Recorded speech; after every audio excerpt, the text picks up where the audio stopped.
seated and clean cameras. As just by manifesting these powers, we are getting closer to Paramashiva, living and being in the space of oneness.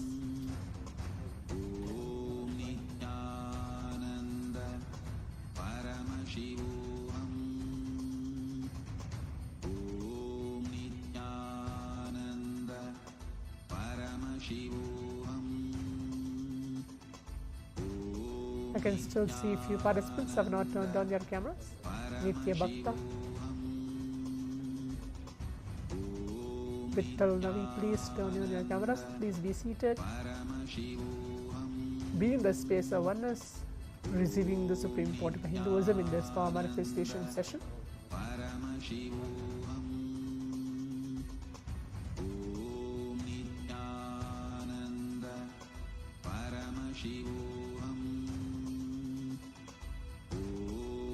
Now let us all sit straight with our head, neck and spine in a straight line as we are going to begin with the power manifestation.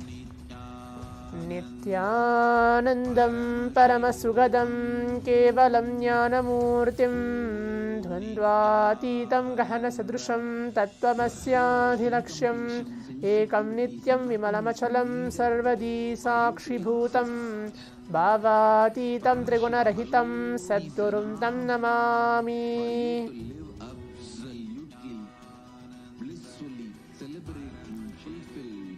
Nityanandam, I welcome all the Paramashivoham participants here who are being seated with us across many different Zooms and watching us live for this power manifestation, exciting power manifestation session. For the next intense 21 minutes, we're going to be manifesting the power of third eye today. We're going to be looking at the power of third eye reading shapes today. Yesterday we were doing multiple colors with different clues. In today's power manifestation, we're going to be watching and manifesting reading shapes, blindfolded shapes in today's power manifestation.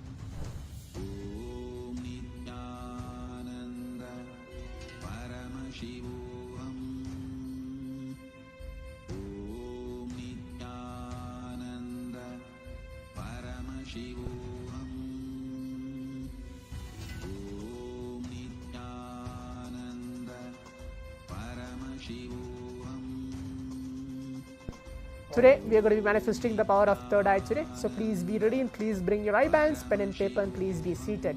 If you don't have an eye band, even just a piece of a cloth, it's fine. Do not blindfold yourself now. Well, please bring it and please be seated.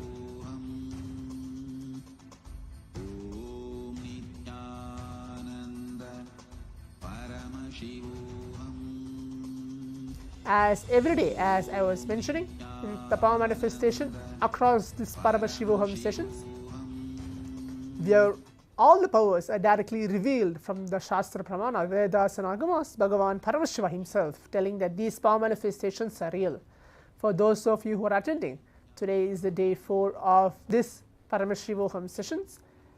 Every single day, every single participants over here being seated are receiving the daily Bhavasmaya darshans from Lingodhva Murti, Sadashiva Murti, and today is going to be many more different Bhavasmaya darshans where all the participants are going to receive and get their boons blessed and granted. By all this, you will manifest more and more powers of Paramashiva being in the space of oneness. These Shastra Pramana mentioned to all the participants here and all of the viewers who are watching us live to inform that these power manifestations are real, and it has not just been a science who has been taught or revealed by Swamiji, but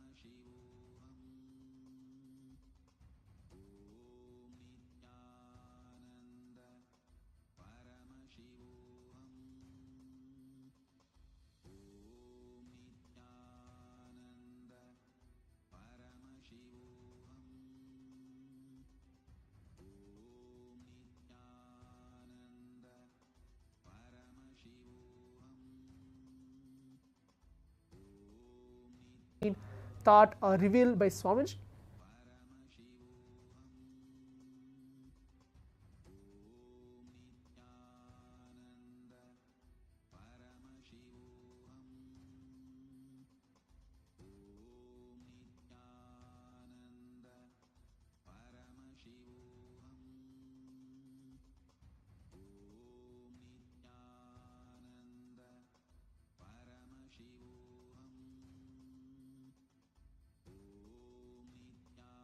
Through the power of the third eye, one directly sees the ultimate goal, Lakshyam, by having vision beyond the sight that reveals any object or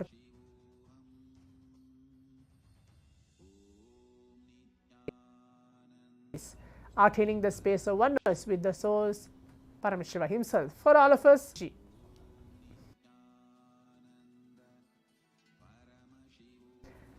as mentioned earlier, today we will be manifesting reading. So, yesterday session we were having different clues for the power manifestation, seeing colors, but today I am going to take requesting all the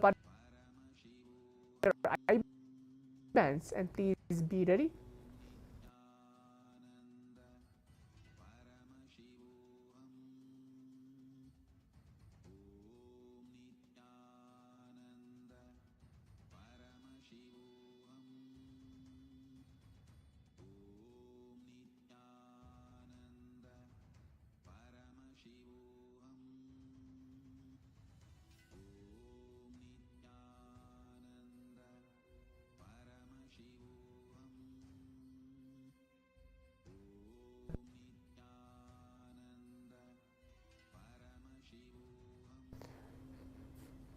Now visualize Paramashiva onto a nice space. Remember Swamiji, third eye, put your eye band on. Close your eyes. You can put your eye band. Wear your eye bands. Visualize Swamiji and start chanting the Mahavakya. Om Nithyananda Paramashivoham. Nithyananda Paramashivoham. Om Ananda Paramashivoham.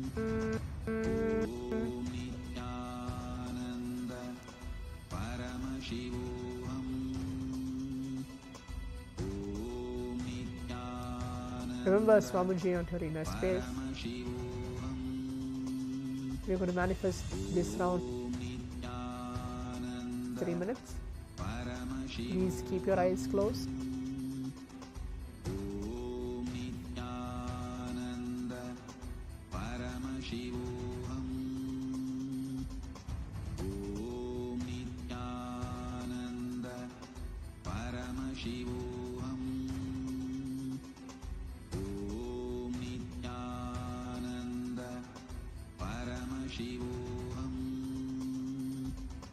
Requesting all the participants, the round 1 of the power manifestation has been started. Let our biology become one with Paramashiva's biology. Let macrocosm we carry become one with microcosm. Let the microcosm we carry become one with macrocosm of Paramashiva. Let our organism become one with Paramashiva's organism. Let Paramashiva's organism become one with our organism. Let oneness become living strategy, living experience of all of us. Please keep your eyes closed.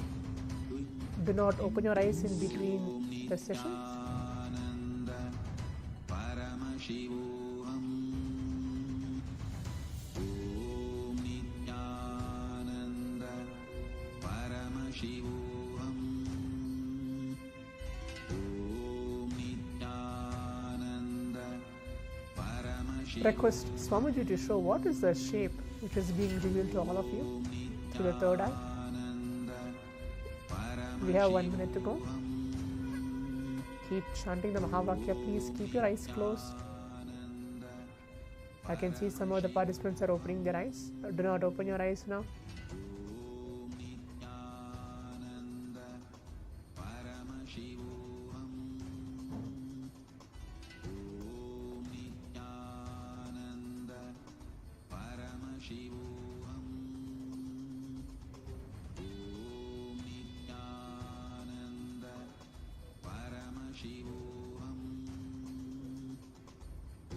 please close your eyes.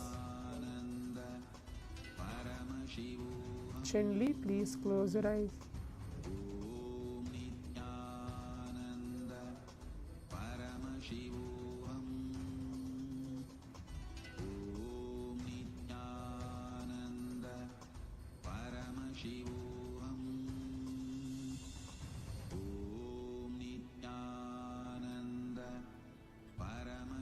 Just be in the space of oneness. This is the only time. This 21 minutes of this power manifestation is dedicated to all of us just to manifest the powers of Paramashiva.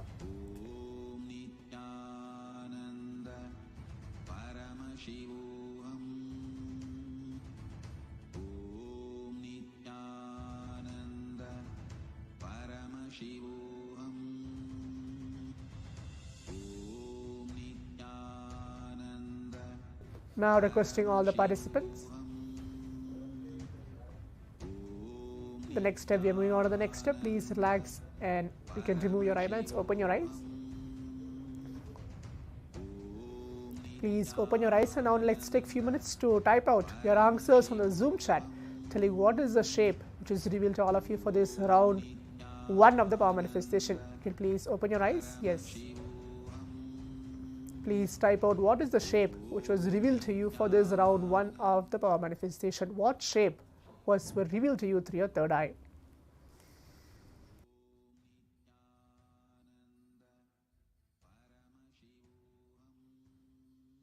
I can see the participant named as Daniel Bhatyar has put a message circle. Okay.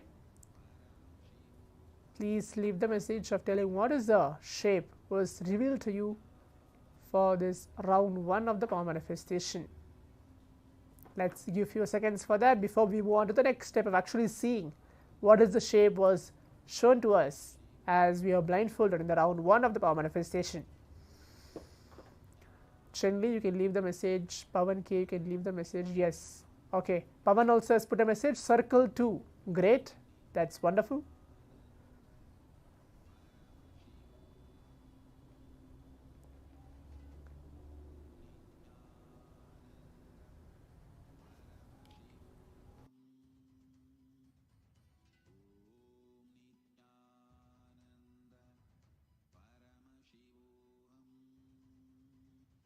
Requesting all participants to please leave the message on the Zoom, telling what was the revelation which was revealed.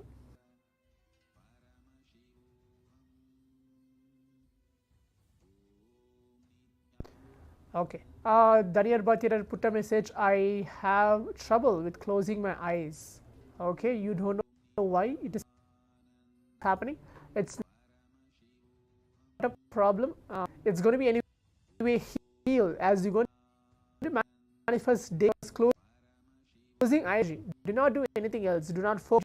Just close your eyes and remember him. That's more than enough. Few thoughts comes. This just comes and goes. And close your eyes.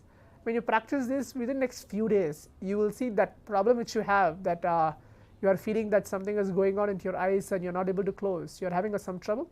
That will be completely healed. Okay, yeah, that's not an issue at all.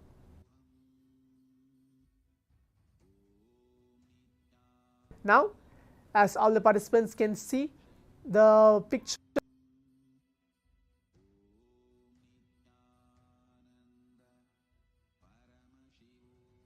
or the shape which was chosen for oracle was chosen.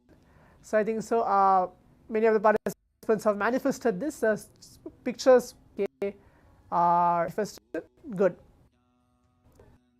The shape was circle was chosen for all of us.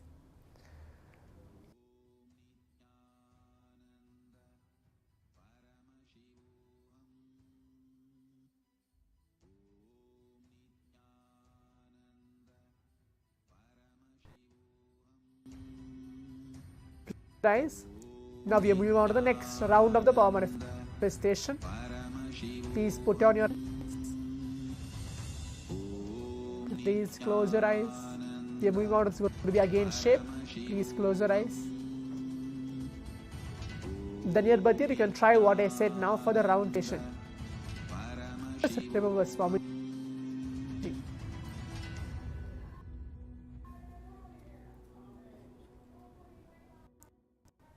Visualize Swamiji or Dhuri in a space and keep chanting the Mahavakya as this round is going to be again shape. Sit as Paramashiva. Inhale and exhale deeply with 25 heads and 75 eyes and 50 hands. Visualize, meditate, connect with him. He is a living, alive being. Drop your form into his Please close your eyes. Still I tell to open. We have again 3 minutes for this round. Is dissolved into his form. All my disciples, now I am initiating. Just see what's chosen for all of us in this round. Keep seeing. Sarubhya Mukti. Sayujya Mukti. Keep the chant of Mahavakya.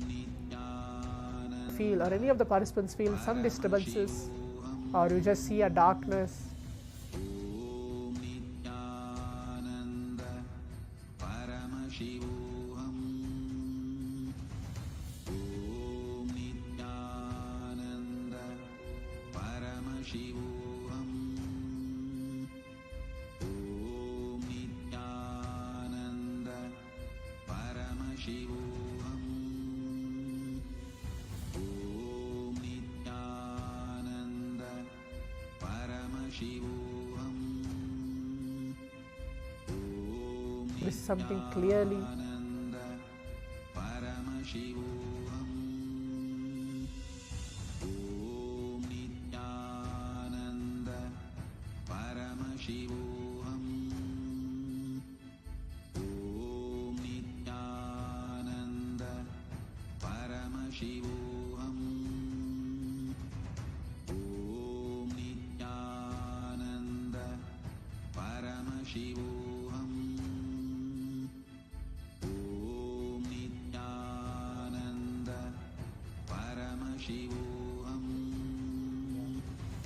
Om Nithyananda Paramashivoham. Om Nithyananda Paramashivoham. Om Please continue to close your eyes. Paramashivoham. Om Nithyananda Paramashivoham. Om Nithyananda Paramashivoham. Now requesting all the participants, Om Nithyananda please, we are moving on to the next step. Please take a few minutes now. You can remove your eye bands, open your eyes. Please take off your eye bands.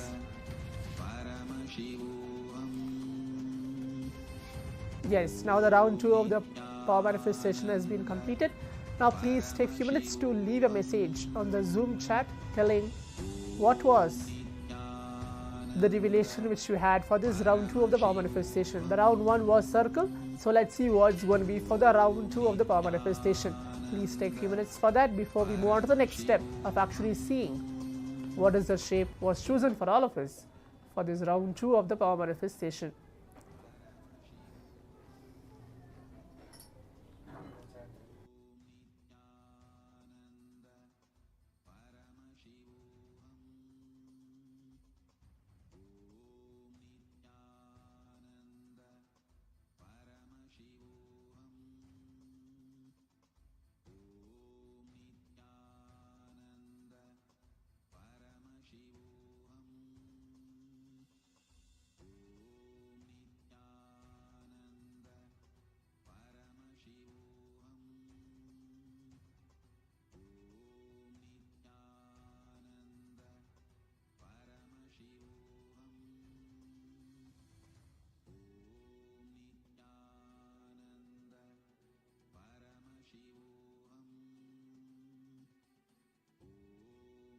Please take a few minutes now to continue to type out the message or write down what was the revelation which you had for this round 2 of the power manifestation.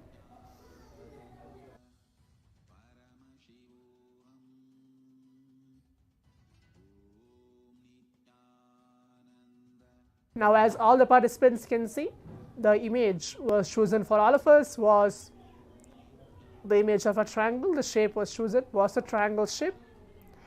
So I hope many of the participants have manifested this round of power manifestation. The round 2, which the chosen shape was the triangle shape. So the first shape was circle and the second shape was a triangle shape for this power manifestation.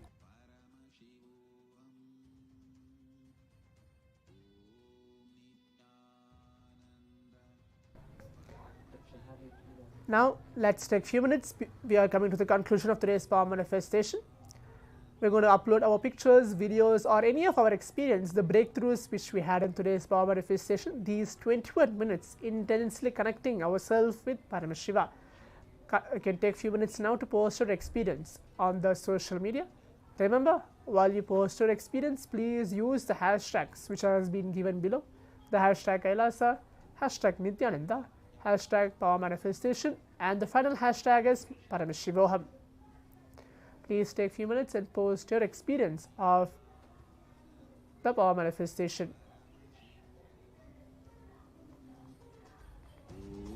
What's the time? Now, as we are coming to the conclusion of today's power manifestation, hope all the participants out here in this Paramashivam session has been enjoyed this power manifestation, and throughout the day, throughout this day of this Paramashivoham, will be having multiple power manifestation sessions reaching us, taking us closer to Paramashiva. So now, this is the conclusion of today's power manifestation of manifesting the power of third eye, reading and seeing with our eyes completely blindfolded. Stay tuned. We'll be starting the next session very shortly. Thank you. Nithyanandam.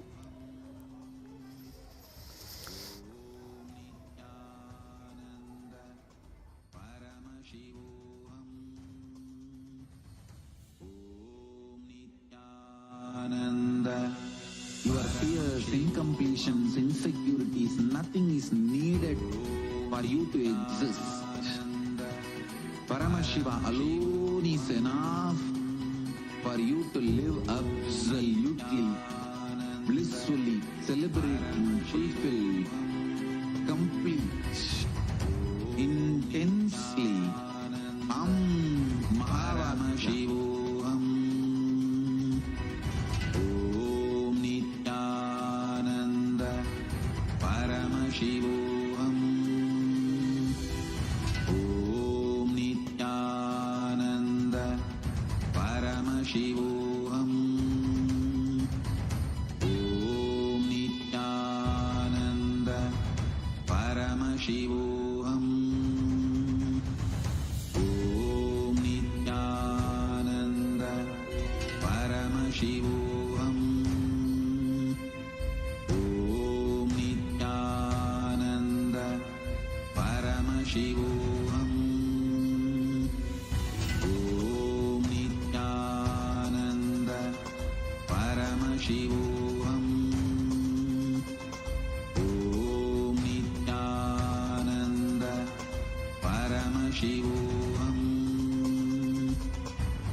Om Nithyananda Paramashivoham.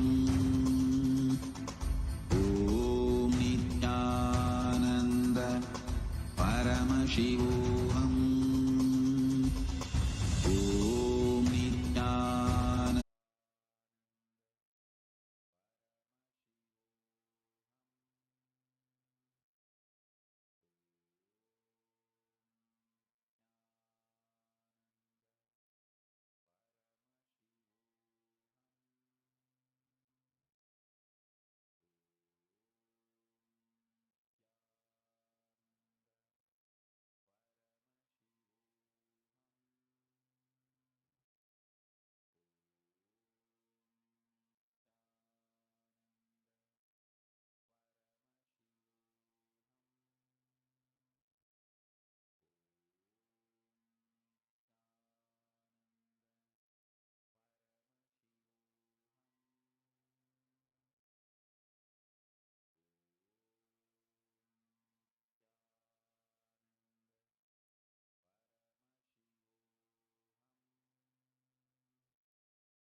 नित्यानन्दं परमसुखदं केवलं ज्ञानमूर्तिं द्वन्द्वातीतं गगनसदृशं तत्त्वमस्याधिलक्ष्यम् एकं नित्यं विमलमचलं सर्वधी साक्षिभूतं भावातीतं त्रिगुणरहितं सद्गुरुं तं Namami. Nityanandam, welcome to all the participants that are here with us. The Paramashivoham level 3 participants here for yet another very, very, very powerful day. The day 4 of Paramashivoham level 3 program. Today we are all going to be experiencing, like just yesterday, so many of you had such amazing experience of the spiritual astral travel and experiencing completion with our ancestors. And today, all of us are here for a very exciting journey.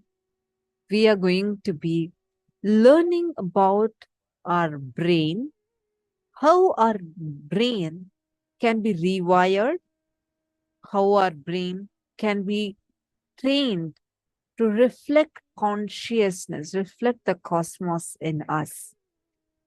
What is rewiring of brain actually even mean? Today's session, we are going to be learning all of these things. Today, especially the deity being Mahasadashivamurti, today all of us are going to be showered with a very, very special initiation on awakening the brain grooves. What is called the Aham Spurana process, where just through a particular visualization, Swamiji is going to be awakening the brain grooves in us to be able to cognize, experience the subtle dimensions of the cosmos. So are you all ready for it? Okay. All our participants seem very excited today. Ma Nini Singh, Nityanandam, Mahindra Dionarayan, Ma Xiaozi Shi. Okay, I see a lot of Yasma in the chat. Ma Hedi Shlak, Ma Alexandra, Ma Johanna, Nityanandam.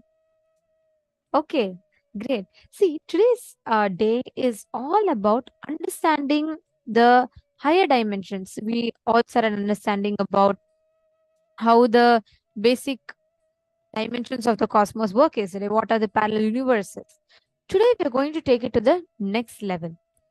In today's program, in particular, all of us are going to be covering the aspects of experiencing the consciousness around us, the consciousness, conscious elasticity, rewiring of the brain, the Sadashiva Tattva, or how you can use your brain to reflect the cosmos, how you can manifest superpowers through your brain, how your whole brain can be awakened, and using your whole brain, how you can access the different dimensions of the cosmos. So we are going to be learning a lot on this. Get ready for having a very, very powerful session today. Nityanandam Ma Uma Subramanyam. Nityanandam, could you please come on camera, Ma? Ma Uma Subramanyam. Ma Yujin Kin and Ma Sneha Patil. Ma Meena Mohandas. Ma Maluya Mona. Ma Sally Newmiss. Okay, Ma Indra Khera, Nityanandam. Nityanandam Ma Sneha. Very nice. Okay, where is your friend? I'm not seeing her.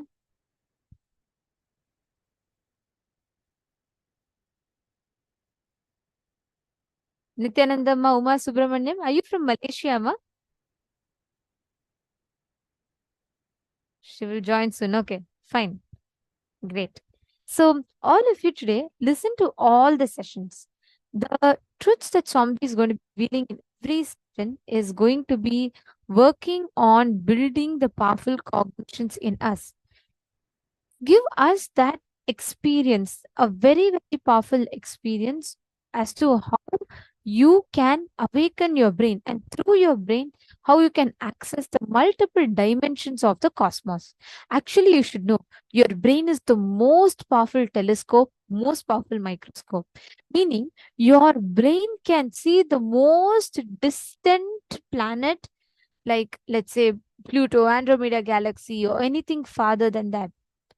So even you can see the number of white blood cells, or the number of blood cells or platelets in an remote, in a rabbit that is running in a remote region of Amazon forest. You can see most precise detail of something, or you can see the most farthest detail of something. Your brain is the most powerful telescope and the most powerful microscope. Today, we are going to learn about this. See, when our brain experiences the superconscious mutation, and you are going to have a very, very, very powerful rewiring process. Like literally, your brain would be rewired for success. So, without further ado, let's enter into the sessions. The first session we are going to be learning about is the samadhi experience that we are going to be experiencing during the day. This is the Swarupa Samadhi. Thought is nothing but your inability to cope up with reality. The definition of a thought as per Paramashiva: inability to cope up with the reality. Whenever you are complete with the reality, you just function without something called thought. If you know you are thinking, there will be an incompletion and itching, irritation. If you are acting out of completion, there will not be any thoughts. There will be signals, there will be instructions, there will be orders from your consciousness to you. But there will not be thoughts. Understand? Signals coming from your consciousness, instructions, orders, commands coming from your consciousness to function, to be alive, to be active, to do something is not to be confused with the irritating, itching, confusing, incomplete, internal incompletion thoughts or thought currents. Listen. Thoughts are not needed for the consciousness to own, possess your intra-organ, internal organ and your body and move your life. You need to know, you confuse between your thoughts and the instructions of your superconsciousness to your consciousness, to your consciousness, to your intra-organs, from your intra-organs to your internal organs, from internal organs to your body. Don't confuse that and this. Listen carefully.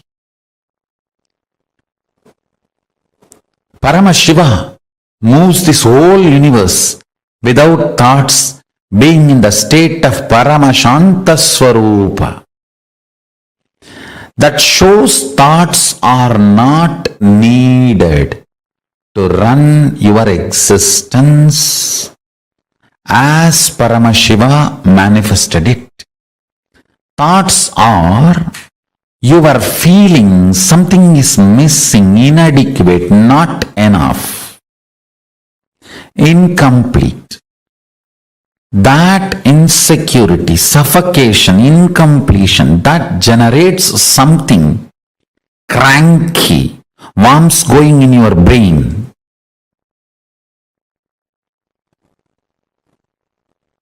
Parasites running in your intestine. That crankiness,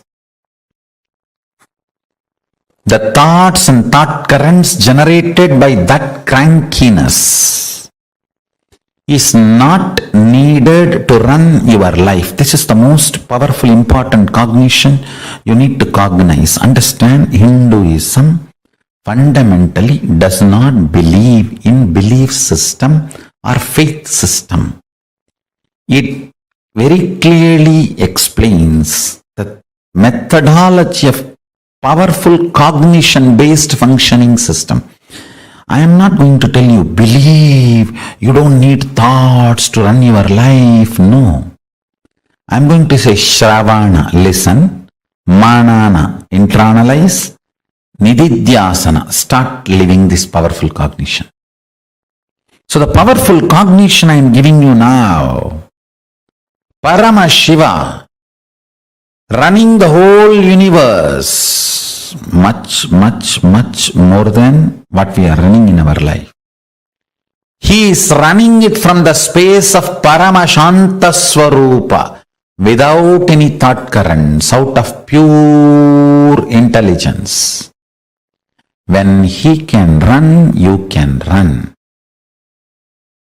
Decide, you will be in the space and state of Paramashiva, Paramashanta Swarupa, and live your life. You will see thoughts and thought currents become redundant. They just fall off from you. Like a old skin getting peeled off and falling. The old hair falling. Old nail falling. Just like old things fall off from you. The ideology you need thoughts and thought currents to run your life will fall off from you. Meditate on this powerful cognition. Internalize it. Manifest it. Do Shravana Manana Nididhyasana of Paramashanta Swarupa, Paramashiva, who is so big, he does not need thoughts even to run this whole universe. Even to run this whole universe, he does not need thoughts. Why do you need thoughts to run your life? Too small. Decide to be in his space by listening, internalizing and manifesting this powerful cognition in your inner space. Live and experience thoughtless space.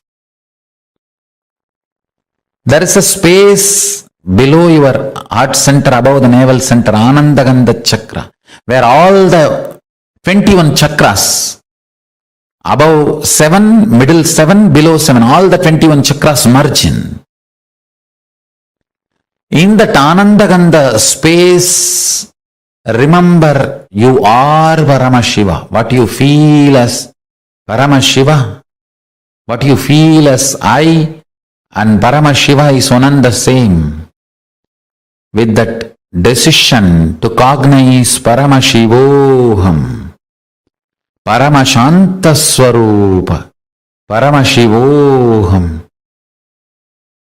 he will manifest more and make you cognize you don't need thoughts and thought currents to run your life. Without thoughts and thought currents, just by directly manifesting his intuition and Paramashanta Swarupa, you become more and more efficient, more and more energetic, more and more alive, more and more spiritual, more and more strong, more and more enlightened. Your breathing and his breathing is one and the same. Please understand, this is the real good news he wants to tell you. If you are breathing, he is breathing inside you. Your breathing touches his breathing and comes back. Every time when you are inhaling, goes in and turns to come out, it touches his breathing and then comes out. So where your inhaling breath takes a turn as exhaling breath, that is where He is residing, He is available to you. His breathing and your breathing connects, only then takes a turn. That space is Paramashanta Swarupa.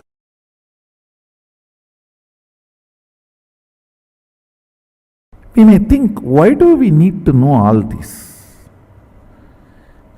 If you know these basic understandings, you can map them in your life in multiple level, and it can strengthen your balance sheet. Understand? It can make you healthy, wealthy, happy, blissful, because many of these understandings awakens those dimensions of your brain. Already, if you are feeling too much is happening in your brain, raise your hand. Good. Those electrical signals, understand? When the owner is introducing his home and you are sitting in front of him, his neurons, brain neuron activity mirrors in your brain.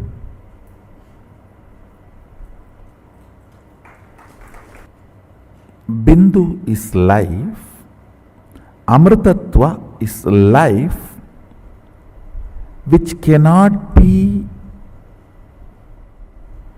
dulled, reduced, diluted by length, breadth, depth, time. Kala kala. Amritatva is the space on which time does not have a say. A cloth, even if you lock it inside a vacuum box for 10 years and then take it out again, you will see it has already withered. No weather would have operated on it, but time operates on it.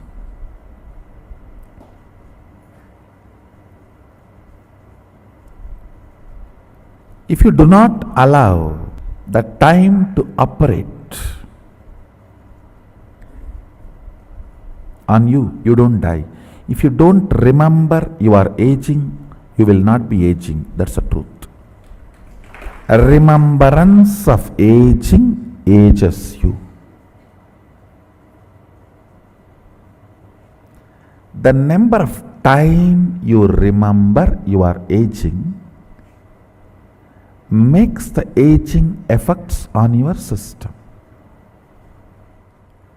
Sadashiva gives an instruction in Agama. Remember, Sadashiva is ever 16, and remember you are he. In those days, that 16 is something like a peak health and peak possibility. Even if you are brought up in a Gurukul way of life, by 16 you will manifest all the powers. So that is the reason that 16. Now, length, breadth, depth, time, space, all these are called dimensions of universe. The Shabda, which is byproduct of depth, Nada and Bindu, which is byproduct of time, Nada, Bindu, Amritatva, it's called Amrita Kala. These things, these heads above, they are called multi-dimensions of the universe. Understand? You cannot call Shabda as the fourth dimension of universe. No. Third multi-dimension of the universe is Shabda. Fourth multi-dimension of the universe is Nada Bindu. Fifth multi-dimension of the universe is Nada Bindu Amritakala.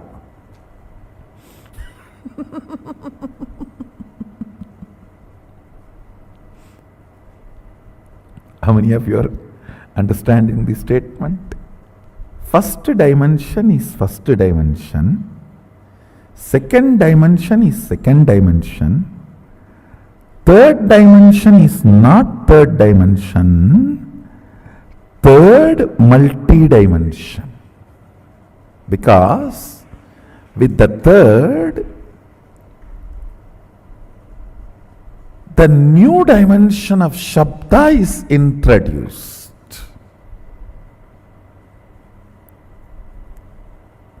Which cannot be called as dimension because we are using the word dimension for fourth, fifth, sixth, seventh. Third multi-dimension is, see, for example, the third multi-dimension depth has length, breadth, time and depth all together. Sorry, not time. Length, breadth, Shabda and depth together is third multi-dimension.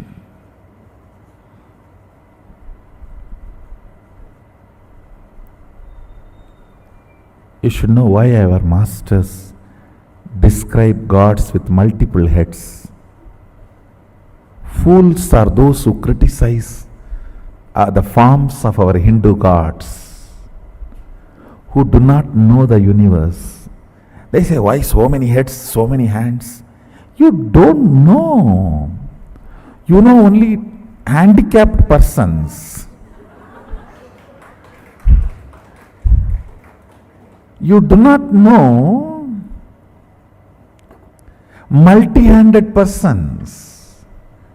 You know only headless chickens. You do not know multi-headed beings. Third multi-dimension holds length, breadth, depth and Shabda.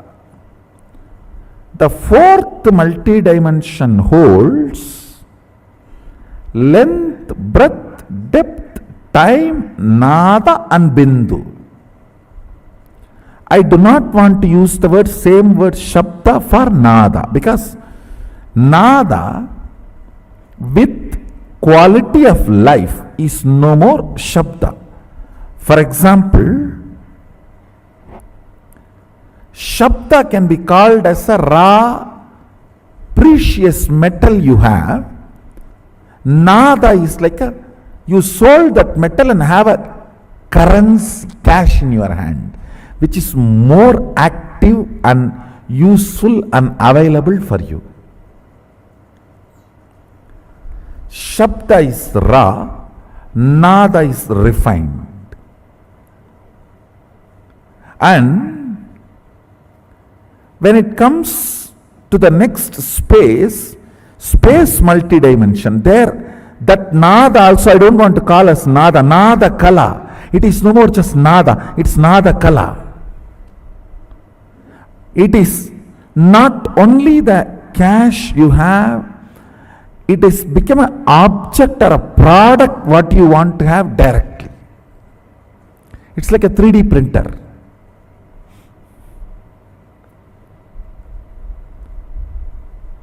Out of Nada Kala, you can just directly do 3D printing of anything you want. Above the Nada Kala is Bindu Kala. Above the Bindu Kala is Amrita Kala.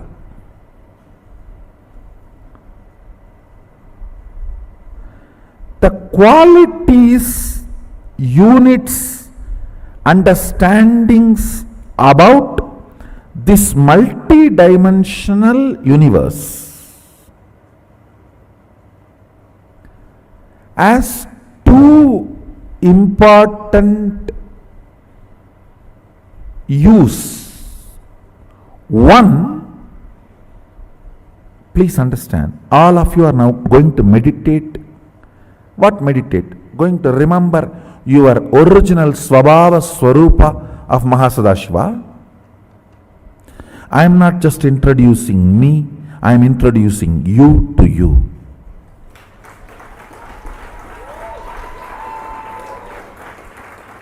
I do not talk to anybody who is less in my stature.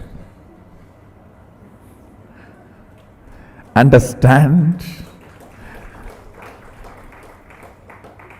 This science is called Rajavidya, means a king does not talk to somebody who is less than his stature. This Vidya cannot be taught to somebody who is less than my stature. If I am teaching you, understand, you are same of me. The moment you decide to learn, you are same of me. I have a Shastra Pramana where Mahadeva Sadashiva, Mahasadashiva says, eternal age of 16 years. That's a beautiful word he is telling. He is not saying the 16 which comes after 15 or before 17. He says eternal age of 16. If he says meditate me as 16, you may think before 17 and after 15, that's 16. No. Just pick up the 16 and freeze it into eternity. That is why he is using the word eternal age of 16 years. The quality of the 16 should be absorbed and frozen into eternity. Let me read out the original verse for all of you. Panchasyam dasadortandam spatigabam trilochanam shantam chandrakalachutam sarpasannada sajjatam mantrasimhasanasinam swedapatmo paristitam kundalaihi karanai haraihi katistutro darabantanaihi keyuraihi kataikaishchaiva channa viraischamut samyutam shodasap yutam kantam suprasannam smitananam sulam parasu katkancha vajram vagnim cha dakshine abhayam pasamanyancha kantam nagankusautata vamahasta katam dhyayet anyatacha nigatyate prasalpaya katvanka shakti stulastu savyata vame damaru sarpaksha malendivara purakaihi. Eternal 16 means the 16 which comes before 15,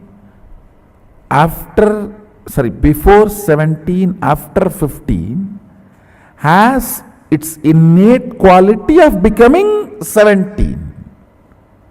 He does not want the 16 which will become 17. He says the 16 should be picked up and made it into eternal.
Nithyanandam?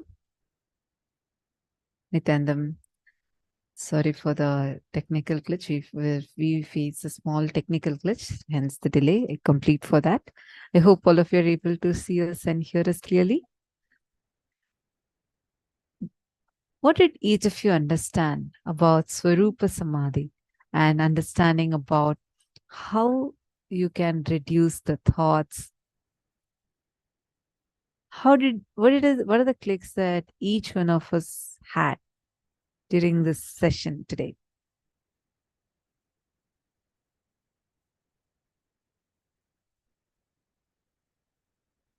Take a few minutes and share that with us.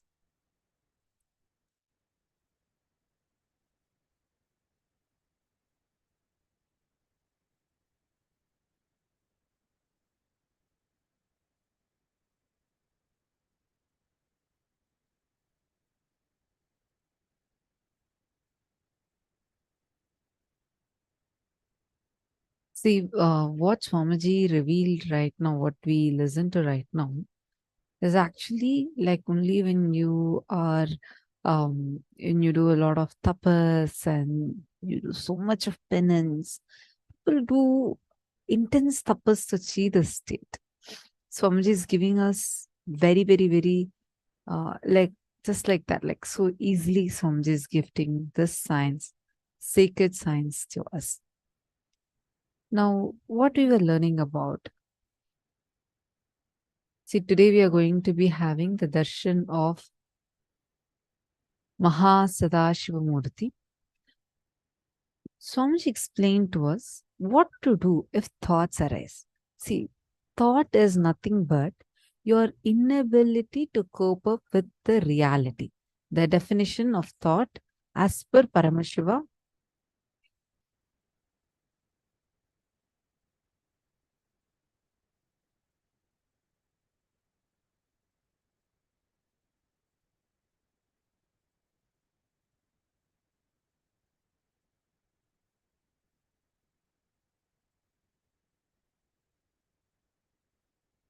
Sorry, are you all able to see me now? Okay. See, thought is nothing but your inability to cope with the reality. And the definition of a thought as per Paramashiva is ability to cope up with reality. And thoughts are not needed for the consciousness to own, possess your intra-organ, internal organ, and your body. How to run your life without thoughts, that's what Swamiji very beautifully explained it to us and answered us.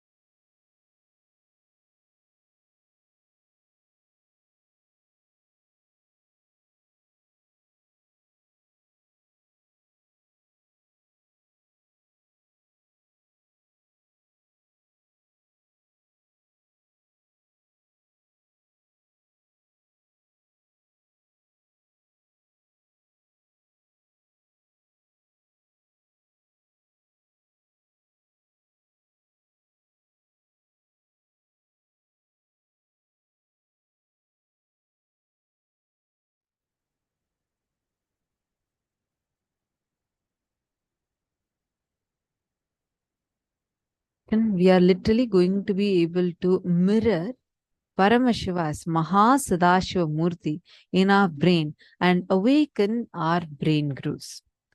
Now,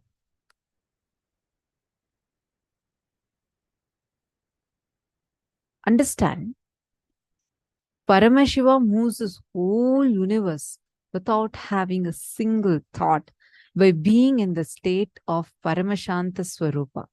And that shows very clearly to us that thoughts are not needed to run your existence as Paramashiva manifested it. Cognize this, take a few minutes, sit in Samadhi. He is residing in you. as an eternal bliss, joy, the Paramashanta Swarupa, the Nithyananda Swarupa just cognizes. With this cognition, you can literally change the reality of your life. Meditating, like very beautifully Swamiji says, meditating on Paramashiva as this eternally youthful, just 16-year-old form of Paramashiva. Shodasabda yutam kantam suprasannam smitananam. Just cognizing Paramashiva as a youthful, just young 16-year-old boy who is radiating blissfully in your inner space. That itself has the power and ability to infuse so much of excitement in your inner space, into your life itself.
And now let's all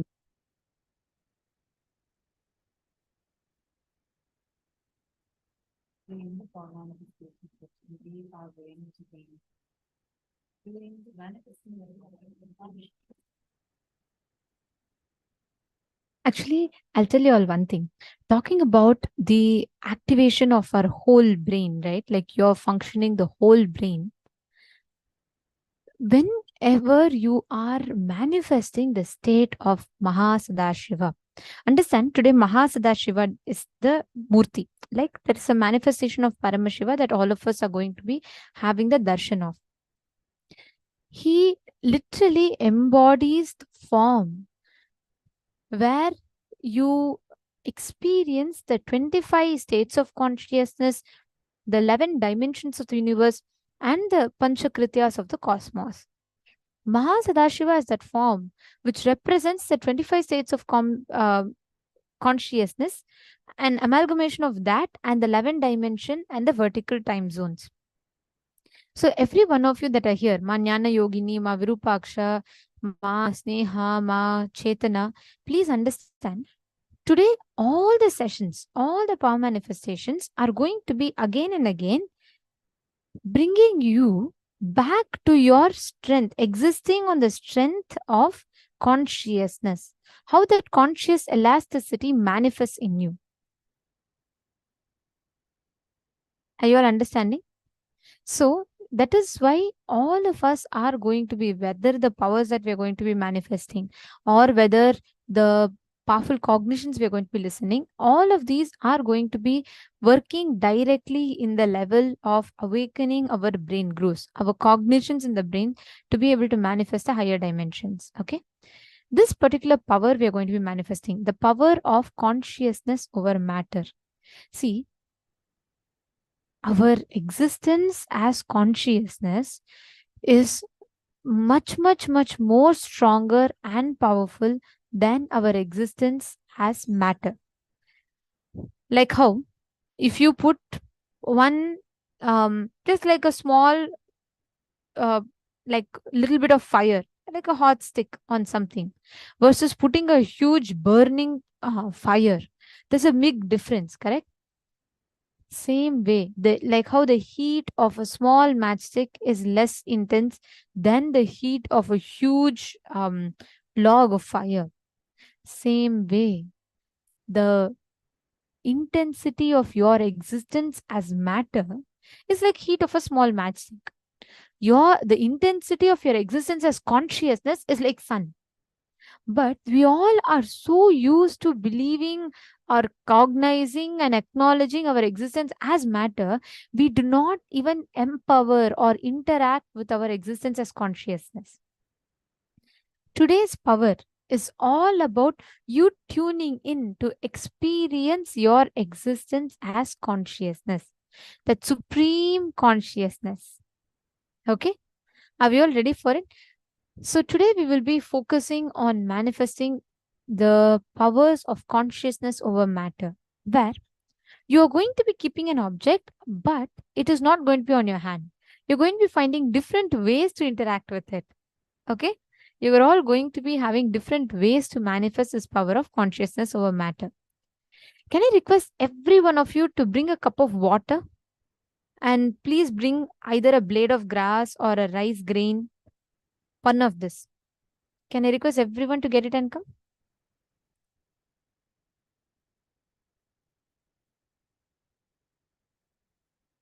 Ma Zunyu Zeng, Ma Yoga Jnana Rupini, Ma Shushwa Chen. Come on, every one of you, please bring a glass of water with a blade of grass or a rice grain. Anything is fine. Something that floats in the water.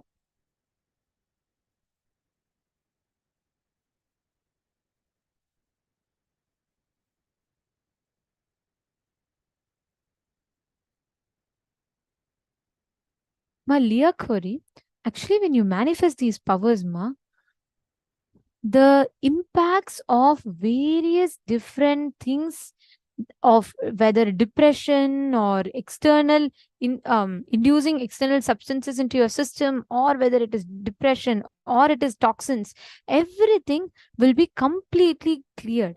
Understand, when you manifest powers, right, the lowest moods that you go to, depression, incompletion, suffering, all of that will experience tremendous healing. It is like a fulfillment to all those depressions. Okay, ma? You're understanding? Ma, Anya Khalia, you should focus on power manifestation more. Understand, when you receive the initiation from Swamiji, right? When you manifest as powers, your whole body will literally bloom to that experience, that ecstasy of manifesting powers. And you will really experience such a strong feeling connection when you manifest powers.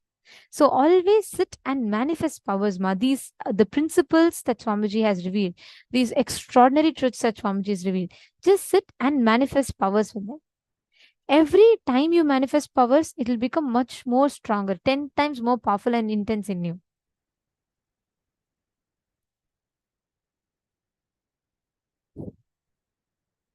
Great. Wonderful. Now let us all enter into the power manifestation. Now, all of you have kept a cup of water, right? Listen very carefully. The intensity of your existence as consciousness is more powerful than the physical matter. You don't need an external force. You don't need a physical force to move the matter in front of you. Your consciousness, which functions, fuels, and runs the matter. There is one part of you, your consciousness, which runs your body, right? Something in you is commanding. Your brain commands your hand has to move, your hand moves. Your brain commands that your stomach is hungry and you have to pick up the food, your hand goes and picks up the food. Same way, that consciousness is something that commands even the brain. It is powerful, 10 times more powerful. Immediately, it will give you the response. Understanding? So, with that cognition, all of you sit and declare, decide to manifest the power of consciousness over matter. Means, decide, I am consciousness. Because I am consciousness, the matter in front of me has to move. That's all. That's all should be your declaration. With that, move the object. You will see, don't make sure that the fan is not on and something is from external should not move. And same way, you should not hold the glass in your hand. Keep it on a table somewhere where it is not moving or shaking much. But with your will, tell you want the needle to go in the right direction. You want the grass or rice grain or something to go in the like circular direction. Whichever direction you declare. Chant the Mahavakya. Literally visualize that consciousness actually going and working with it. You will see how the manifestation will happen. Understand, Swamiji made a very, very important revelations in this session. Swamiji said, our thoughts are nothing but our inability to cope up with the reality. You don't need thoughts to survive. You do not need thoughts to exist. You do not need thoughts to survive. So please do not entertain, cherish, create any thoughts. Connect intensely to Swamiji. Drop all the thoughts that is happening in your inner space. Only again and again come back to the idea, I am consciousness, I am supreme. From that space, sit and manifest. Shall we all start? Come on. Please chant the Mahavakya. Let us all start the manifestation. Nithyananda Paramashivoham. Om Nithyananda Paramashivoham. Om Nithyananda Paramashivoham. Om Nithyananda